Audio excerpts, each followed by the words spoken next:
Tourette syndrome என்ற குறைபாட்டால் அடிக்கடி சத்தம் போடும் ஒரு சிறுமி 13 பள்ளிகளில் இருந்து நீக்கப்பட்டு மற்றவர்களால் கேலி செய்யப்படுகிறாள்.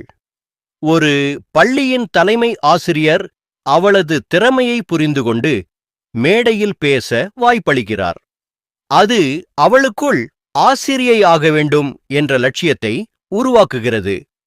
குறும்புக்கார மாணவர்கள் வளர்ந்து ஆசிரியையான பிறகு அவளுக்கு ஒரு குறும்புக்கார வகுப்பு கிடைக்கிறது. மாணவர்கள் அவளது குறைபாட்டை கிண்டல் செய்து பல தொல்லைகளை தருகிறார்கள். மாணவர்கள் ஜன்னல் கண்ணாடிகளை உடைத்ததால் அவர்களை பள்ளியை விட்டு நீக்க தலைமை ஆசிரியர் முயல்கிறார். ஆனால் அன்று எனக்கு ஒருத்தர் வாய்ப்பளித்தது போல் இன்று நான் இவர்களுக்கு நல்வழி மாற வாய்ப்பளிக்கிறேன் என்று கூறி அந்த ஆசிரியை மாணவர்களை காப்பாற்றுகிறார். ஒரு காலத்தில் எனக்கும் இதே போன்ற நிலை இருந்தபோது ஒருவர் எனக்கு வாய்ப்பளித்து உதவினார்.